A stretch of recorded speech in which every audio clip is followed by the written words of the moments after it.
मानस में भर दिया है। ये श्लोक कहता है, हम चाहे आप केवल रामचरितमानस को भी यदि पढ़ने का स्वभाव बना ले तो सभी ग्रंथों के पढ़ने का फल स्वतः प्राप्त हो जाएगा। इसमें लेश मात्र का भी लेकिन संशय नहीं है। क्यों रचना की? आपको कल सुनाया, स्वंतः सुखाय तुलसी रघुनाथ गाथा, भाषा निबंध मति मंजुल मातनो। स्वंतः सुखाय तुलसी रघुनाथ गाथा, अपने अंतःकरण को सुख देने के लिए। हमारे पूज्यपाद गुरुदेव का भगवान कहते हैं, स्व के कई अर्थ है। स्व मने आत्मा, स्व मने आत्मीय, स्व मने जाति, स्वजाति है।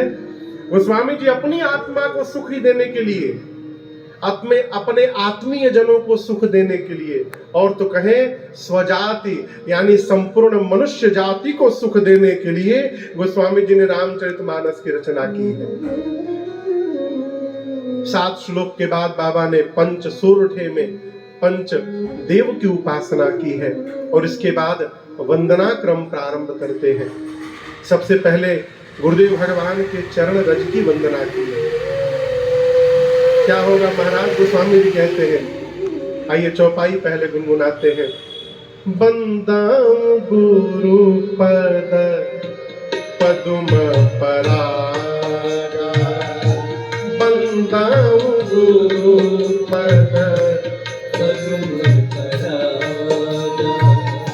सुरुचि सुबास सरस अनुरागा, सुरुचि सुबास सरस अनुरागा, आमिया मूरी माया चूरन चारो,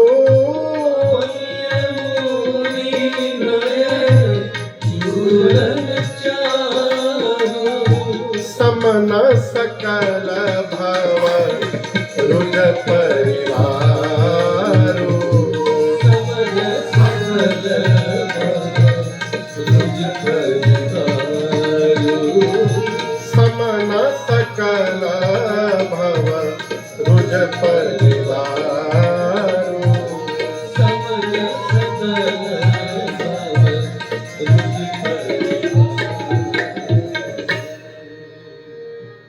पूज्यपाद गोस्वामी तुलसीदास जी अपने गुरुदेव भगवान के श्री चरण में जो रज लगे हैं, रज समझते हैं ना द्विवेदी जी, धूल, उस धूल की वंदना करते हैं। चरण को तो छोड़िए, चरण में जो धूल है उसकी महिमा दर्शन करिए। क्या है? गोस्वामी जी कहते हैं, सुरुचि सुबास सरस अनुरागा,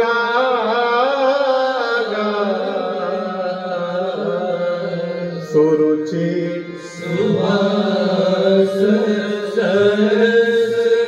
गुरुदेव भगवान के चरण में जो रज है, जो भी मनुष्य उस रज का सेवन करेगा उसके जीवन में 4 वस्तुएं अपने आप बढ़ेगी। पहली सुरुचि, रुचि मने चाह। चाह एक ही होती है लेकिन वो किस रूप में होती है उसका भाव अलग अलग हो जाता है। एक सुंदर रुचि और एक जो सुंदर न हो वो रुचि। एक ही साथ 2 भाई घर से बाहर निकलते हैं, एक की रुचि है मंदिर में जाने की और दूसरे की रुचि है मदिरालय में जाने की। चाह तो दोनों की है लेकिन एक की सुंदर रुचि है और दूसरे की सुंदर नहीं है। गुरु जी के चरण की रज, इसकी कृपा से जीव की रुचि सुंदर हो जाती है, सुरुचि। और अभी सरकार बोले, कीर्ति यशस्य जीवति। हम सुगंध लगाकर समाज में घूम रहे, ये सुगंध नहीं है। हमारे महाराज श्री कहते हैं, बाबू हमारे सामने जो हमारी चर्चा होती है वो हमारा परिचय नहीं होता है। जब हम कहीं से जाकर लौट आते हैं और उसके बाद जो हमारी चर्चा होती है वो हमारा वास्तविक स्वरूप है।